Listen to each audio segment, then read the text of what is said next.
itong sa simbahan. Ano dia?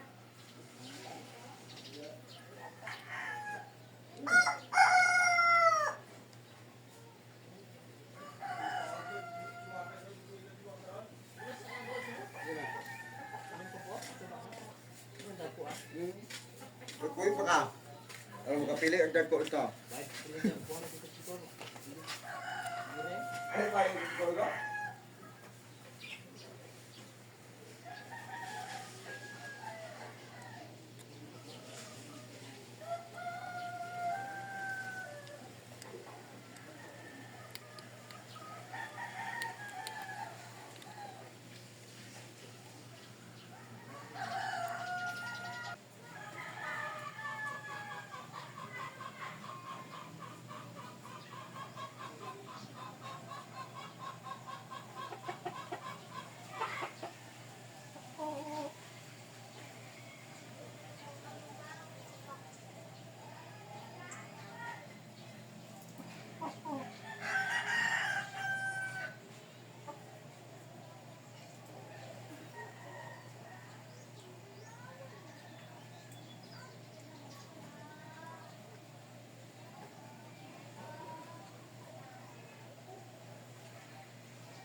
What's up guys, and welcome back sa ating channel. For today's video guys ay magre-review and testing po tayo nitong Zeki 1001U na model.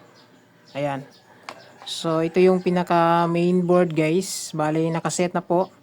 Nandito yung kanyang pinaka Bluetooth device tsaka yung kanyang amplifier. Ayan. So ito yung kanyang front view mga guys. Yan, meron po siyang parang board. Yan, PCB lang ito. Yan, na design. Yan. So, meron siyang butas para lagayan ng screw. Kung gawa natin ng DIY na casing or salpak na sa DIY soundbox speaker. Yan. So, makikita natin guys ay meron po siyang USB input. Yan. So, meron din siyang AUX input. Tapos, yung kanyang LED signal indicator. So, nandito na rin guys yung pinaka master volume. Kung gusto natin pahinaan at saka palakas. Yan. Tapos, nandito na rin guys yung button kapag play and pause. So, kapag mag-play and pause tayo ay isang pindot. So, kung gusto naman natin mag-next ay dalawang pindot. Isa, dalawa. Ayan. Kung gusto naman natin mag-TWS, on and off. Ayan. Pindutin lang natin tatlo. Isa, dalawa, tatlo. Tapos, kung power naman guys, ay long press lang natin. Ayan. So, dito na guys, sa gitna ay nandito na rin guys yung kanyang pinaka tone control. Nandito yung bass. At saka yung kanyang treble. Ayan. So, dito na side guys, sa bandang likod ay nandito yung kanyang pinaka power input. Ayan. So, dalawang klase yung kanyang power input. Pwede sa kabit lang natin yung pinaka wire terminal dito gamit yung screw. Ayan. So, meron po siyang minus power tsaka positive power. Pwede rin guys dito sa kanyang pinaka adapter na socket. Ayan. So dito naman guys ay ito yung kanyang speaker output. So ito yung negative, positive ng speaker. So gagamitan nyo lang guys ng maliit na screwdriver. So ito naman guys yung pinaka amplifier niya. Yan, yung nilagyan natin ng heatsink. Bali, idikit mo lang itong heatsink na to guys. Kasi meron siyang parang tape. Yan. So, kagandahan sa amplifier na to guys ay pwede siya sa 12 volts hanggang 24 volts, Yan. So, kung yung supply mo ay around 19 volts, ay siselect mo lang ito. Itong parang switch niya. Yan. So, kung yung voltahe naman mo ay 24 volts, ay select mo lang ito sa 24 volts. So, kagandahan sa amplifier nito guys ay 12 volts hanggang 24 volts yung supply na pwede natin magagamit. Tapos, yung pinaka magsusupply sa pinaka circuit is steady na yan kasi mayroon po yung regulator IC. Ayan. So, mayroong dalawang capacitor. Ayan. Para sa supply. Tsaka yung kanyang capacitor sa main out. Ayan. So, ito yung guys. Nandito na rin yung kanyang pinaka antenna ng Bluetooth device. Ayan. So, itong klase na amplifier guys ay mono po siya. Isang speaker lang yung pwede natin ikabit dito. Yan. Pero, kagandahan dito is 3 to 8 ohms. So, pwede siya kabitan ng isang tweeter tsaka dalawang loudspeaker. Yan. Pero isa lang yung kaniyang terminal. Bali, naka-mono lang po siya. Yan. Mono output siya pero pwede siya 3 to 8 ohms impedance yung output na speakers. Ayan o. So, sobrang ganda. Tapos, easy lang. Magaan lang po ito guys. Ayan. So, ngayon, tatry natin siya. Set up natin. Kakabitan natin ng power supply. At saka, speaker. Siyempre, isa-sound test natin guys. Itong klase na amplifier. So, stay tuned. So, dito guys, ito yung power supply natin. So, AC-DC po ito. Na DC out 12 volts, 1 ampere lang. So, supply po ito ng ating DMX controller. So, ito. Pwede po ito guys kasi itong circuit na to, itong power amp circuit na to is meron po siyang rectifier diode. So, pwede siya sa AC and DC na power supply. So, dito natin yan i-input mga guys. Yan.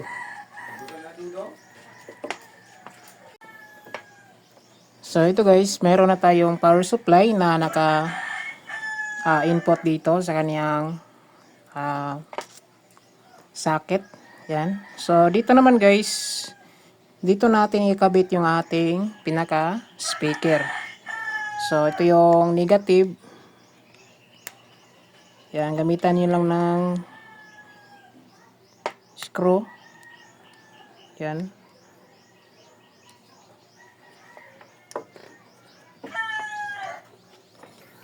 So, unahin natin gabit guys yung negative.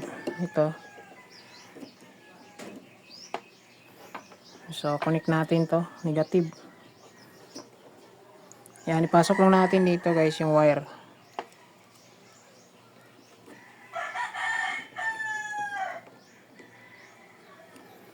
Tapos, bali ito yung positive.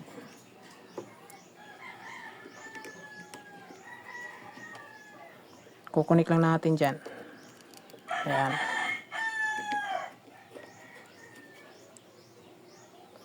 So, okay na. Nakabit na natin yung speaker. So, papakita ko muna guys yung ating speaker dito. Yan. So, ito yung ito. So, bali ito yung speaker natin guys. Yan. Dual speaker 8 ohms. Around 350 watts po ito. Yan. Joson po ito na 6 inches. Tapos, merong tweeter na 200 watts. Ayan. So, isang wire lang. So, nakabit dito sa ating ZK 1001U. Ayan. So, power natin to guys. Ito. Direct na to sa kuryente. Yan. So, take note guys, itong amplifier na to is pwede rin sa battery. Yan. So, saksak natin. So, ito guys, plug in na natin yung kanyang power supply. Yan. So, yung pag-power dito guys, long press natin. Push lang natin, long press.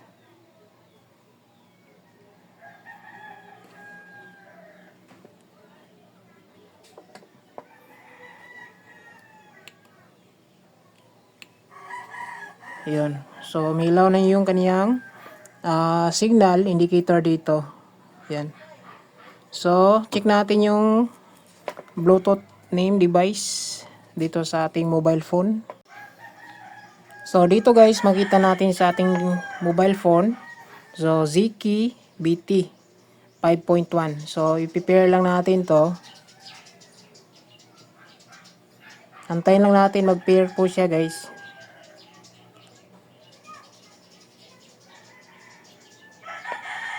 Yan. So, connected na po siya. So, ngayon, tatry natin. Play tayo ng music. Ito. Enter natin. Volume natin is 80% or 85%. Ayan. So, credits to DJ Gabs Remix sa magandang music remix. Yan, so volume natin.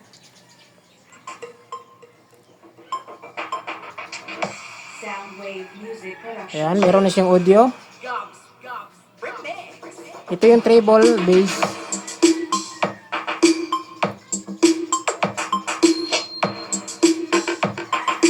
Yan, maganda yung kanyang bass, buong buo. Yung treble, malakas din. You know?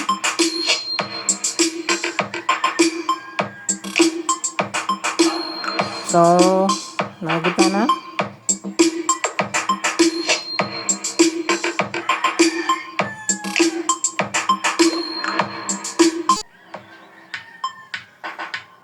So, persado guys, itong klase na amplifier.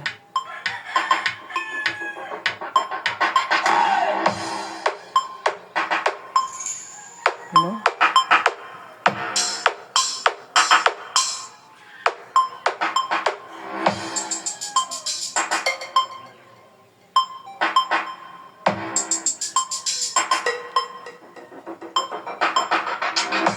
Soundwave Music Production. Gobs, remix.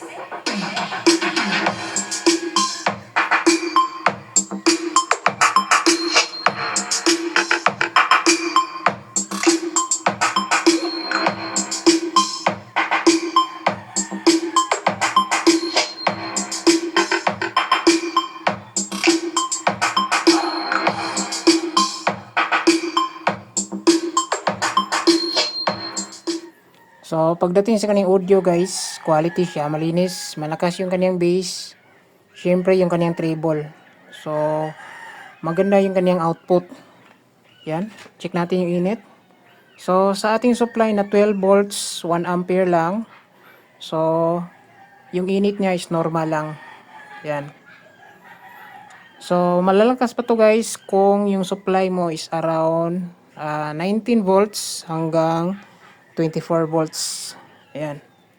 So, maganda yung unit. Tapos, makapal naman yung kaniyang pinaka mainboard. Ayan. So, sa gusto mong avail nito guys, available po ito sa Shopee. Ilalagay ko dito sa video yung kanilang Shopee link dito sa Ziki 1001.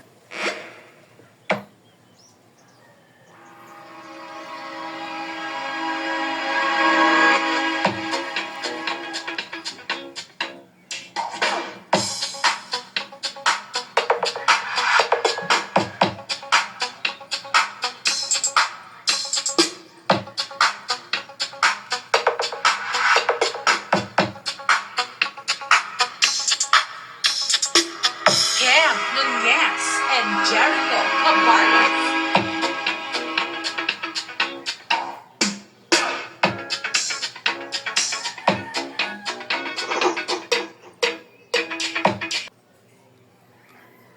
So, yan guys, na sound test na natin itong klase na amplifier. So, goods po ito. Kung gusto mo mag-DIY or gusto mo magkaroon ng sounds na pambahay lang. Pwede na ito magagamit pang sounds natin. Maliit lang na sounds, no? Pwede rin ito pamalit sa mga sira na Bluetooth speaker. Ayan, kagandahan dito guys ay meron po siyang built-in na Bluetooth device. Yung kailangan na dito is yung kanyang power supply na 12 volts hanggang 24 volts. Yan. So, gaya nito guys, pwede siya AC and DC na power supply. So, ilang guys yung video. Maraming salamat. God bless. Tsaka ingat.